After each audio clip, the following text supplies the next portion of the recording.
Good afternoon, and welcome to another edition of the award-winning second season of Raising the NSBAR. I'm Jeff Lasky, the CEO of this great organization, the North Shore-Barrington Association of Realtors. I hope you are continuing to stay safe and healthy. Personally and professionally, I've taken great pride in the recent actions by the National Association of Realtors, recognizing the need to be more proactive and out front regarding racist and discriminatory speech and behavior. We all understand how the activities of some members of NAR reflect on and have an impact on all of us as realtors. Responding to numerous instances of what might be charitably called questionable behavior, NAR, at its Board of Directors meeting on November 13th, made changes to its Code of Ethics and Standards of Practice that prohibit hate and harassing speech against protected classes and prohibit all discrimination, not just willful discrimination, against protected classes. These actions taken by NAR were not without some controversy. Concerns on the part of many, including our own NSBAR leadership, included the breadth of the change, which allows for non-real estate related activity to be the subject of a Code of Ethics charge, and what we perceived might be a lack of clarity regarding the kind of activity that could land you in trouble.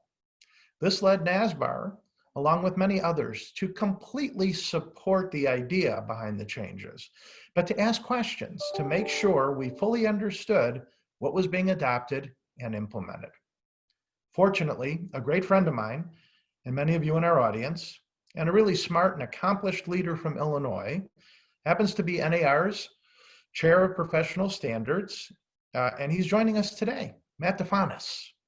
Matt probably got a little more face time out of this than he bargained for, including 2 hours at NAR's board meeting presenting and discussing this, but I know issues of fair housing and hate speech are something so important to you that it was worth it. Good afternoon, Matt. How are you, my friend? I'm good. It's so good to be here. Well, thanks for being here. And you're going to have to forgive me if I'm a little nervous because I don't get to have an NAR Professional Standards Chair and former Illinois Realtors President on our podcast very often. So I'm a little nervous. Right, because I'm such an intimidating character. Yeah, I appreciate that. You are. I like to make people live in fear. I'm glad that's working. You're toning it down for today, but you know what? Before we get started, and we got some meat to cover here today, but all of my guests tell me what their favorite restaurant is, and I've been making a list of these places that I'm going to visit once we can all do that again, and hopefully. And I'm being serious when I say this. So many of these great restaurants are having a tough time because of the pandemic. So, what is your favorite restaurant?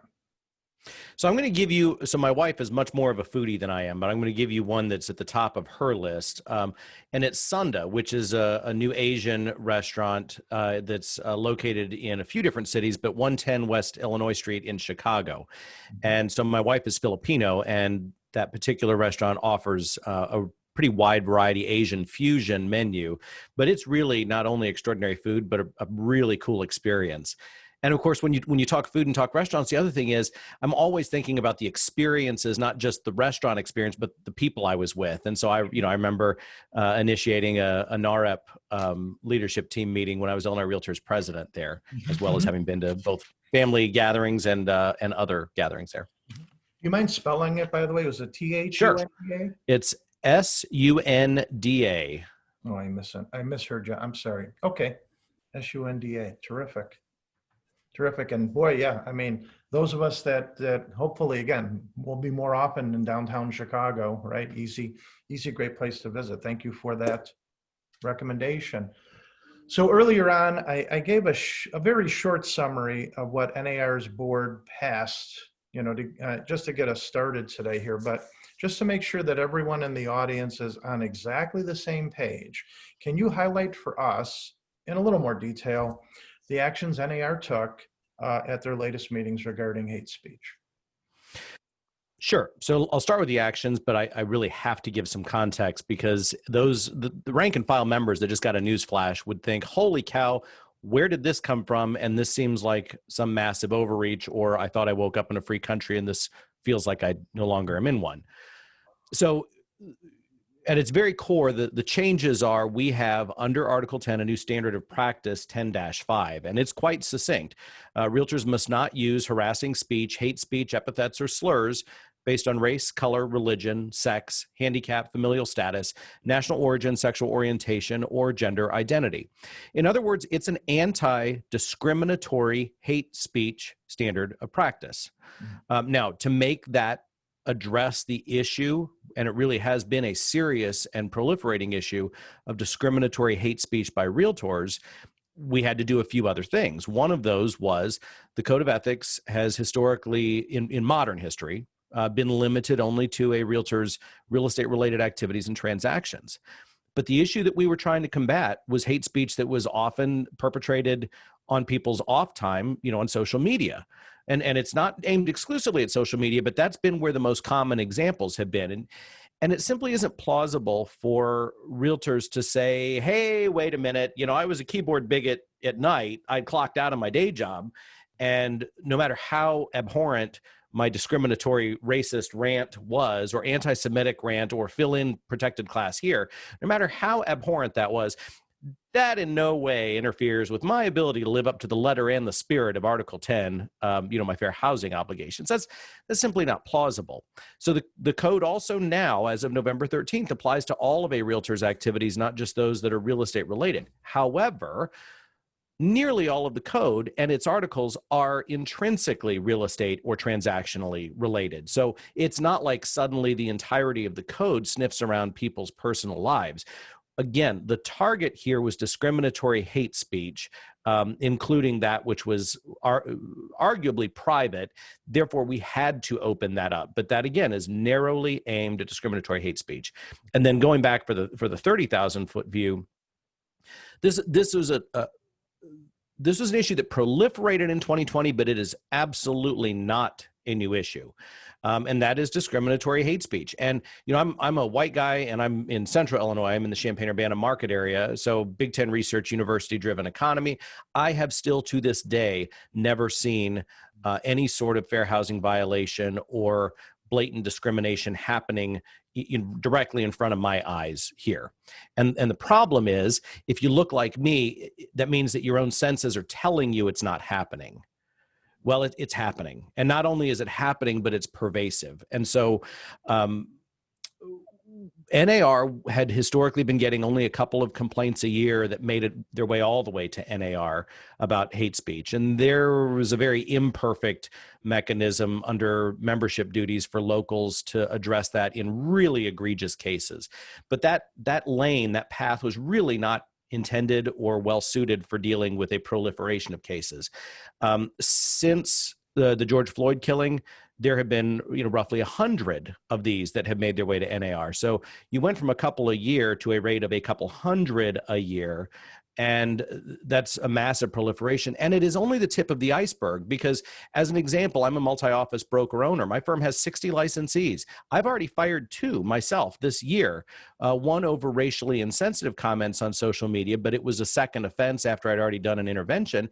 And the other one used an out-and-out racist slur on social media. Well, neither of those got reported to the local, the state, or the national. So it is the tip of an iceberg. And even though in my case, I fired the agents, the marketplace can't really address this issue because those agents were both reaffiliated immediately. It was before the policy took effect. So the licensing authority can't generally touch purely private hate speech, even if it's discriminatory, because the government is limited by the First Amendment. Congress shall make no law. And then later on, the 14th Amendment applied that to the states and other levels of government. So your right to free speech is the government can't impinge upon that. But we're a private voluntary trade organization. But the market wasn't able to address that problem. Those agents would be, and indeed the ones I fired, were both reaffiliated and didn't miss a beat. And there was nothing that the trade organization could do because there was no ethics issue. But now that's actionable. So we knew that we had a major issue to deal with. And I will just tell you, I have been blessed with some transformative relationships with a lot of colleagues that don't look like me. And time spent in Chicago has been transformative. And the reality is that discriminatory hate speech, it is soul crushing. It is like taking a pickaxe to somebody's soul and just chipping away just one piece at a time.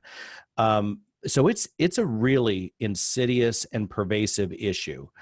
So it really called for a solution. So the full Pro Standards Committee first tackled this in the first half of the year, had a 90-minute no holds barred conversation on race, which featured 3 Illinois leaders. It was a panel of Black colleagues, 5 of them, and our committee of over 100 people was just appalled. I mean, I was in the Zoom window. I was physically watching people in their Zoom windows physically recoil in horror and disgust and shock when they're hearing firsthand that racism and bigotry are alive and well. And they were galvanized and determined that we have to do something about it. We weren't told you on Pro Standards must fix this. We were asked to look at the issue, and we determined we had it within our ability to address. Started in the first half of the year, had 5 separate in the weeds meetings with the more specialized professional standards interpretations and procedures advisory board, 5 more meetings over the next 3 months, then another full committee meeting with 100 of us, another 90-minute robust debate. The recommendations that are now policy passed about 10-1 out of that committee, then went to the board of directors. There was another couple of weeks of debate, asynchronous debate in the NAR online forum. And then it went to the 800 plus members of the NAR board of directors, where it was debated for another hour and 48 minutes. I know this because a friend sent me a screenshot of a stopwatch of how long my portion of the board meeting took, but another hour and 48 minutes, at the end of which all of our recommendations passed overwhelmingly. So I share that with listeners and viewers so they understand. I get it. If you just heard about this and you're a rank and file member, it's a little shocking. So it's important that folks understand that this has been agonized over for months and countless hours with a lot of the best and brightest minds in the business. So with that, I really welcome the questions, because I'm here on purpose to make sure that I'm able to try to diffuse totally understandable concerns. I respect those concerns, and my guess is by the end of our conversation, people will recognize there's very little we haven't taken into consideration in this. But I do think it's critically important that you just did exactly what you did in terms of people understanding that there is a process here. There is something here that, and when I say vetted and discussed, after all the work that your committee did, I have access to the hub and all the other information that was flying around about this. And I had emailed you right away at the start, again, because NSBAR's leadership had its concerns, not about the intent behind this. Right. It's obvious. It's so obvious to me, it's even hard for me to discuss. Of course, we want to address these kind of issues, but it was, it sure seems like it's not very well defined, maybe, or oh my goodness, now non-real estate related activities. So I'm really glad that you addressed that. And I'm going to pivot back to those in a couple of minutes, but I just want to make sure that people understand there is a process, not just to what was done here, but and if I'm asking you something that you're rusty on because it's been a while, that's fine. But the actual professional standards process itself. So rather than, I think there are 2 sets of members of ours right now. I have a set of members that are like, gee, what if I observe this? What do I do? Well, it's a code of ethics process, right? The filing, right? That's basically how it goes. Yeah, part of why we decided that we were the best lane for this. So we had multiple states and locals that sent letters to then President Vince Malta of NAR. Vince did what he should have done procedurally, which is he found what he believed to be the committee of appropriate subject matter jurisdiction, didn't tell us, fix it, do something, just look at it. See if this is something that you can craft a solution to, if it's even feasible. And the reason that we ultimately decided after all those hours and months of debate and work is because of the due process that is already part and parcel of the professional standards lane in our organization. And so for members that aren't pro standards nerds, number one, congratulations, because people with well-balanced lives probably shouldn't be pro standards nerds. There's 273 pages of codified due process in our professional standards Code of Ethics and Arbitration Manual, 273 pages. And that's supplemented by dozens of additional pages of sample cases and other guidance that is updated so frequently it never even makes it into the bound volume. So our lane already has the benefit of not only hundreds of pages of codified due process, but also an army of specially trained volunteers. And so, just so you have some idea how high the bar is here, ethics complaints have to be proven by a clear and convincing standard. And if somebody says, I was offended by that political bumper sticker because I believe that candidate is racist, well, a grievance committee, that's the first stop in the process. A grievance committee is going to say, well, even if I take as true on its face the allegations, those do not a violation make. So I think that type of thing that people have thrown out as a possible concern, that probably isn't ever going to a hearing. It won't even make it past grievance. But if the facts alleged, if taken as true, would constitute a potential violation, it goes to a hearing where it has to be proven by a clear and convincing standard. Every panelist in that hearing panel can be challenged for bias by the respondent. And if there's a violation found and somehow the wheels came off the process, there's a right of appeal to an even more elite and specialized group. So the due process and protections that are in place are truly voluminous. So if you're listening to this and you're not a pro standards nerd, really understand there are lots and lots of hurdles and protections in the process.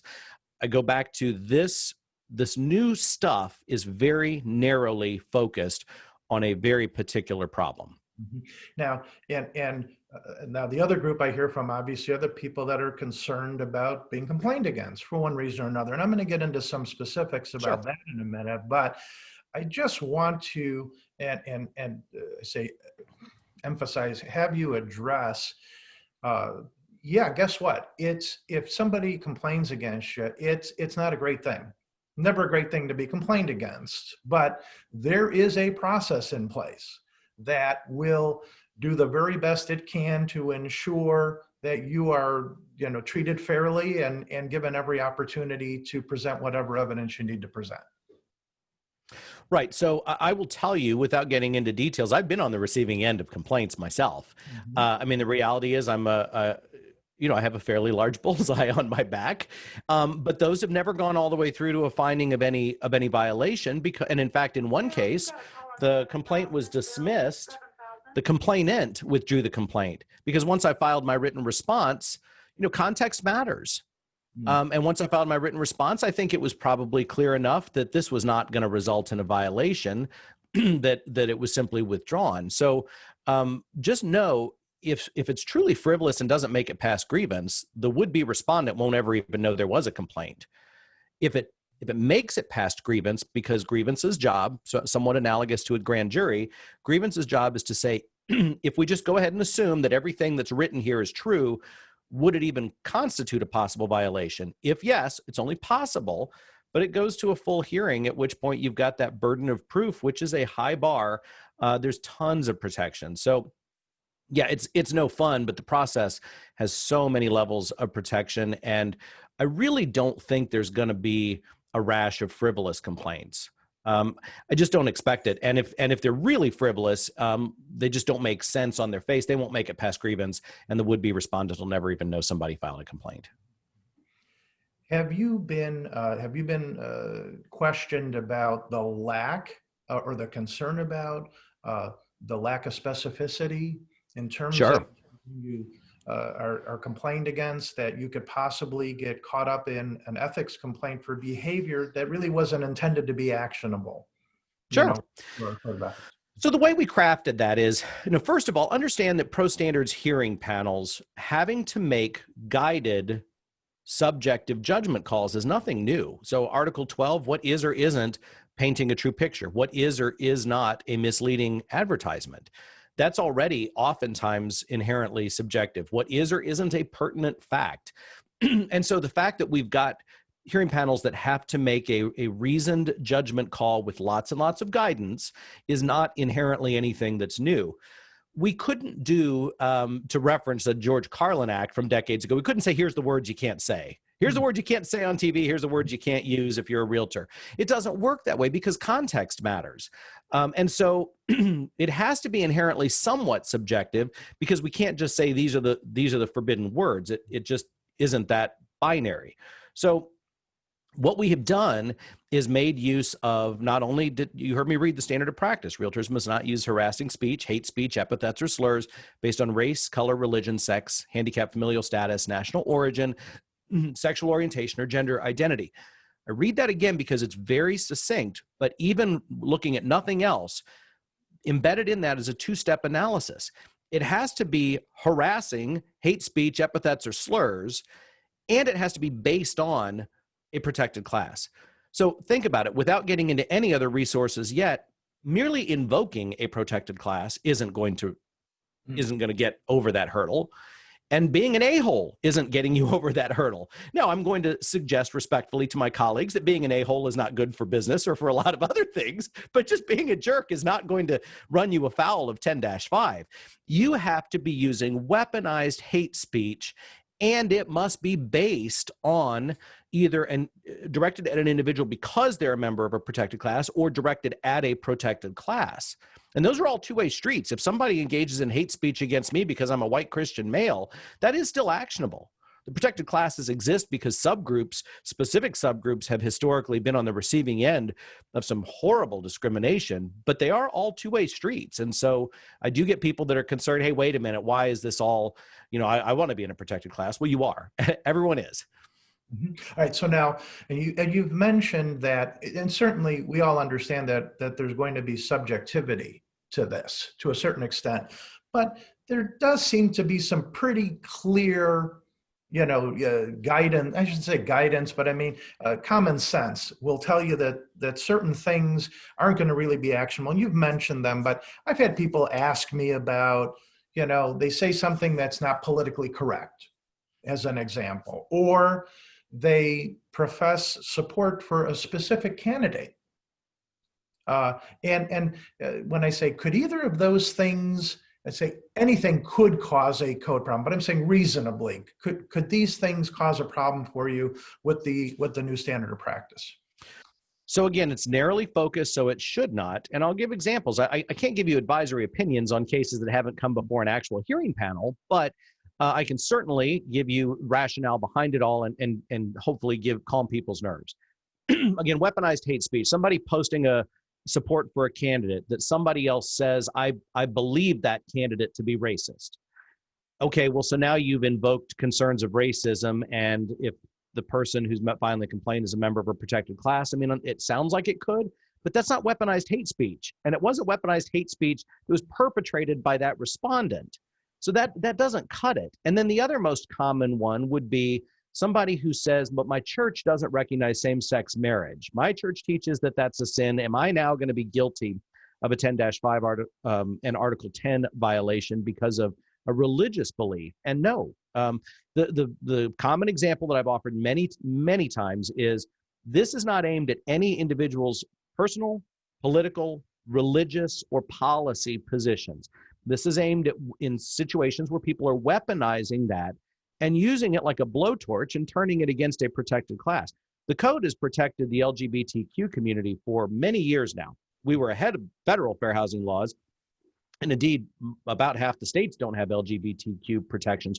The Code of Ethics is the only protection a lot of members of the LGBTQ community have. It's the difference between saying my church teaches that versus the realtor in Georgia who earlier this year posted on his business Facebook page, gays and lesbians are guilty of murder according to the scriptures. That's a pretty clear difference. That's turning a belief and weaponizing it against a group that is protected under our code. Likewise, I gave the political candidate example. Now, it doesn't mean that somebody who is, an example that came up in a conversation recently, somebody who inadvertently misgenders somebody and offends the person, I mean, the person could file a complaint, but if it was inadvertent and not deemed to be intentional and harassing, that shouldn't get above that clear and convincing evidence hurdle. Now, on the other hand, if somebody who is doing it intentionally and repeatedly for the purpose of harassing a transgender individual, that could potentially be fodder for a complaint that gets sustained as an ethics violation. But again, that's a very different distinction. Oh my gosh, so sorry. Or if the person says, I prefer these gender pronouns to be used. Oh, I'm so sorry. My apologies.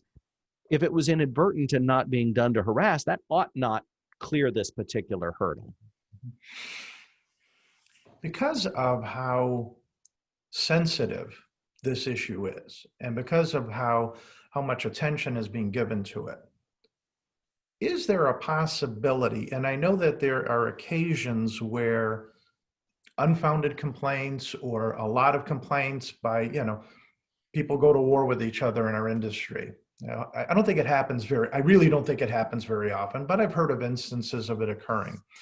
Is there any reason why this new standard of practice, these changes would cause that to be any greater risk that people could, use this against somebody than any other provision in the code?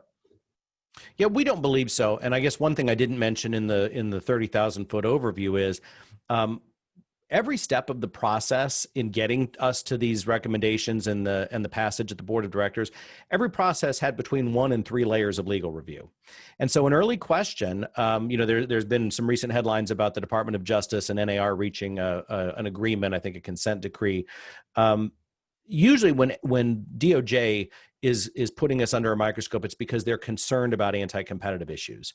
So for example, our Canadian friends have a much broader conduct unbecoming a realtor provision. Well, imagine how vague that is. And in the US, both because of jurisprudential differences in our country's histories, but also imagine if you're a DOJ lawyer looking at that, holy cow, is that rife for a bunch of competitors that want to squeeze somebody out of the market, start filing conduct unbecoming complaints.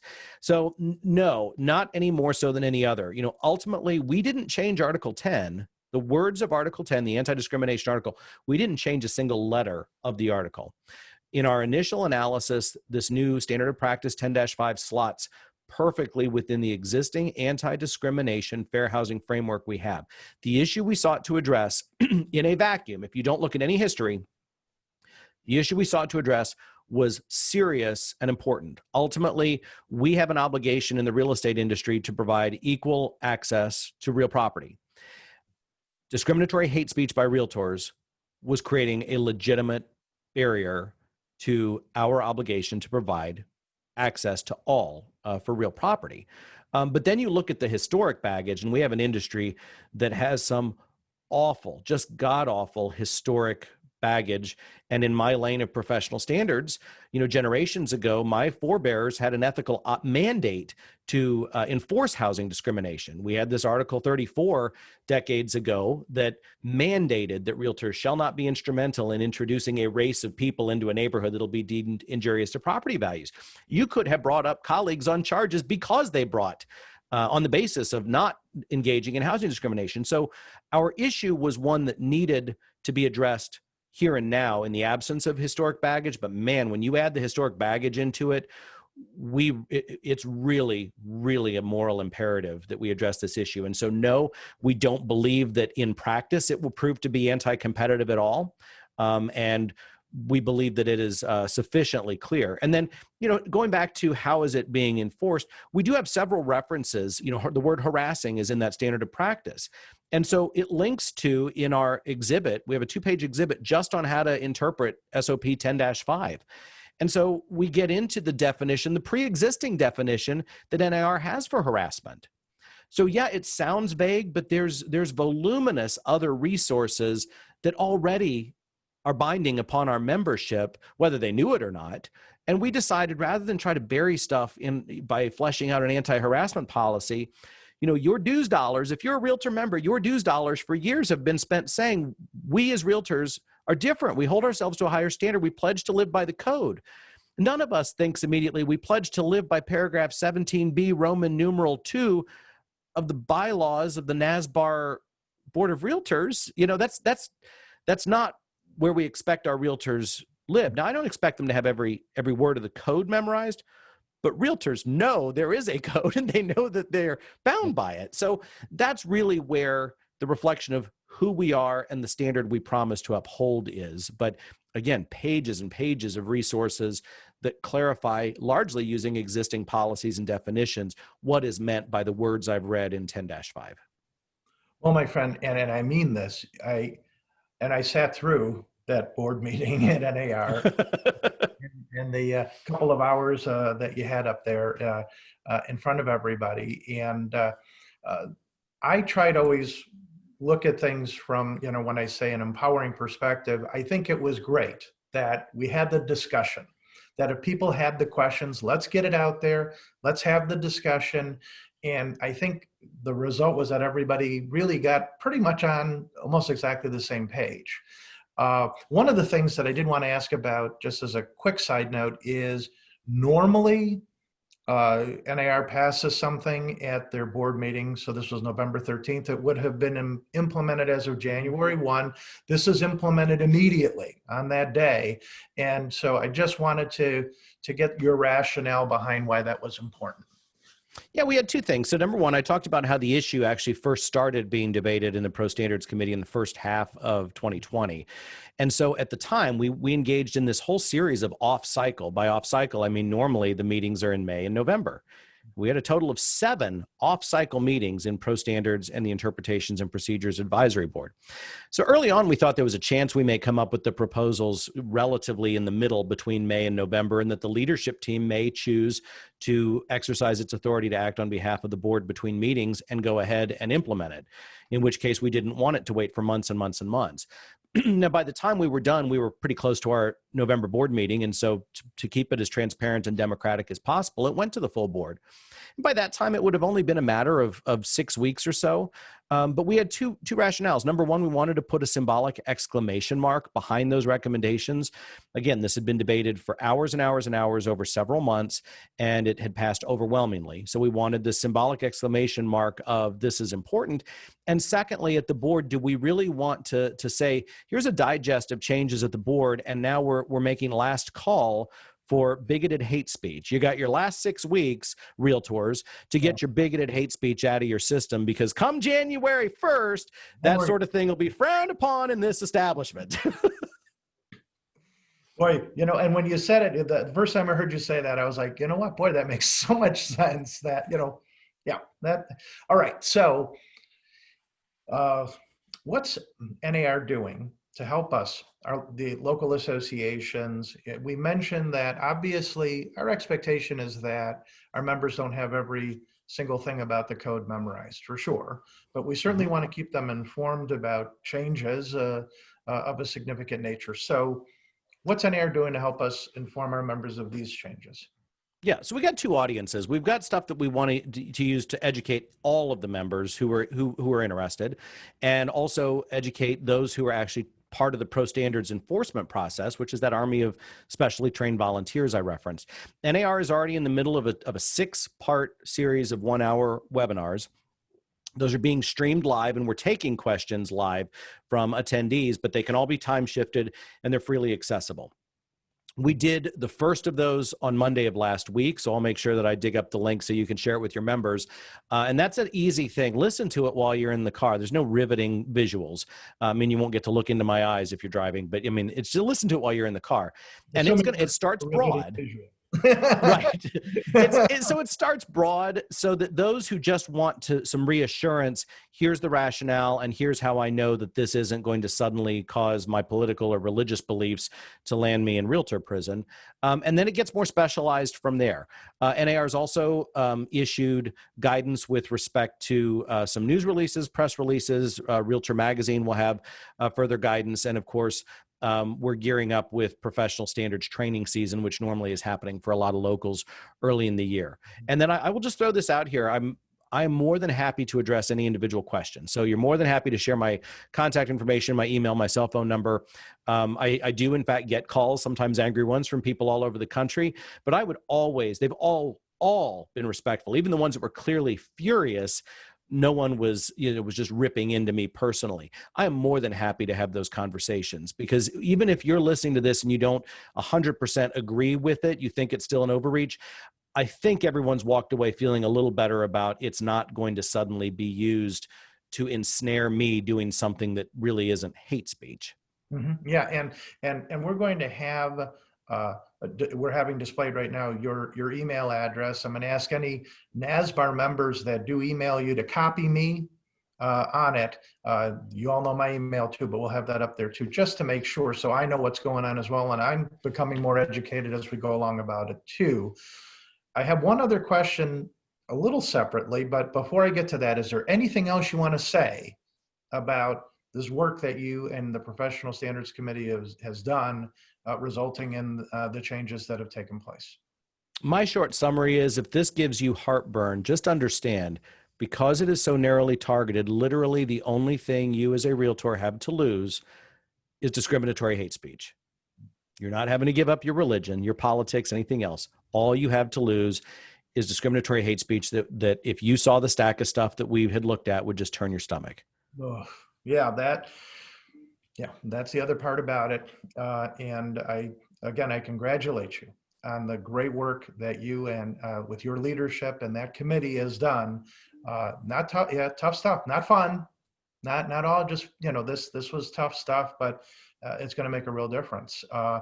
Before I let you go, your good friend, our director of professional development, Deborah DeBoer, said to me that I had to ask you a question. And I mentioned this earlier about, I know your passion regarding fair housing, and I know about that, and have always greatly respected the work you've done in that arena. So, and Deborah said, ask Matt about the tools NAR is developing to address fair housing. So I want to, that's my gift to you, is to give you a couple more minutes here to talk. So the one that was just rolled out is called Fairhaven, and it is a fair housing simulation exercise, and it can be done in just bits and pieces. So if you just Google NAR Fairhaven, you'll go right to it. So it'll take you through several virtual transactions. And of course, when I say fair housing exercise, you'll think of whatever the cheesiest online training you've had, and it's like, well, duh, how about I don't pick the answer that only a flaming racist would pick? Well, it's not that obvious. It's legitimately nuanced, and the key to it is you'll have multiple choices, all of which have some merit, none of which is the obvious only a flaming racist would pick that one. So it really is going to be eye-opening for a lot of people, and it covers a lot of different issues and a lot of different types of protected classes. I encourage you all to look at that, and on a related subject, a few other resources to look at. White people, of whom I am one, we don't like hearing that the terms institutional racism or organizational racism, because what we hear is you're a racist. And if you look like me and you perceive it as you're a racist, the natural human response isn't to lean in and say, oh, tell me more about my deep-seated bigotry. That's not how humans respond to that. It causes you to dig in heels and push back. No, I don't have a racist bone in my body. Or no, I don't see color. Remember, implicit bias, by definition, is subconscious. We all have it. Our brains are all programmed to take shortcuts without our being consciously aware. And so the other NAR Fair Housing resource, because implicit bias is a huge deal, that Newsday expose of our colleagues in Long Island, New York, most of those folks not only didn't engage in the discrimination intentionally, I would respectfully submit that most of them had no idea they were doing it when they did it. And in fact, the testers, it wasn't like those who were non-white were treated shabbily. They didn't realize till they were being debriefed side by side with white testers, and you could watch their faces fall. Oh my gosh, I was subjected to an entirely different consumer experience, with the only difference being the color of my skin. So I say that because I really want everyone to understand implicit bias doesn't mean you're a bigot. Implicit bias is something we all need to be aware of, and NAR's new module is called Bias Override, because of the fact that when you're trained on it, you kind of recognize, and I'll use a commercial airliner analogy, there are certain conditions where you need to turn the autopilot off. If you're aware that you're approaching those conditions, you can be programmed to turn the autopilot off so that you don't do the things that all of our brains do on autopilot that can cause us to run afoul of our obligations to provide equal professional service to all. So Bias Override is an hour-ish long implicit bias course that is specific to realtors. And you're certainly welcome to take any of the online free implicit bias tests. I'm the only white person in my household, and I've taken various of these exercises, and I do test with an implicit bias against not only people that are Black/African in facial features, but also just dark-skinned people. I am literally the only white person in my own family. My wife is brown, my children are beige, as they would tell you. I share that because I'm not saying that doesn't mean the results aren't legit. They are legit. It's a reflection of how we're all programmed. Making yourself aware of it is hugely, hugely important. And then finally, my recommended reading list. Please, if you haven't, look at the book, The Color of Law by Richard Rothstein. That came out 3 or 4 years ago, and it's the history of fair housing. If you're my age or younger, you've never known our industry to be anything other than an authentic advocate for fair housing, but you really owe it to yourself to understand the history and the formalized housing discrimination. Was happening much more recently than any of us would like to believe. So Richard Rothstein, The Color of Law, and then I'm also working through the book Caste by Isabel Wilkerson, and that's also an extraordinary read. Oh, okay. Well, aside from your reading list, all the other information that you've given us today is just fantastic and as informative a podcast as I'm sure we've ever had. And I can't thank you enough for taking the time. I know you are constantly talking about this. I know you enjoy and have a great appreciation for how important what you're doing is, but at the same time, it's another 45 minutes, but I very much appreciate it. I know our audience appreciates it. And I know that NSBAR is now just at least a little bit better off in terms of understanding what this is all about. And also we have a couple more ways of being better at fair housing and understanding those issues. So thanks again, Matt. I really appreciate it. So good to talk to you, my friend. All right. Stay safe. You got it. Same to you. That's a wrap. Please don't forget to keep an eye on NSBAR Communications to stay current on NSBAR happenings. Thank you, Bradley Laberman, for the great job of running the board. And thanks to you for tuning in to Raising the NSBAR. I very much appreciate it. Talk to you soon.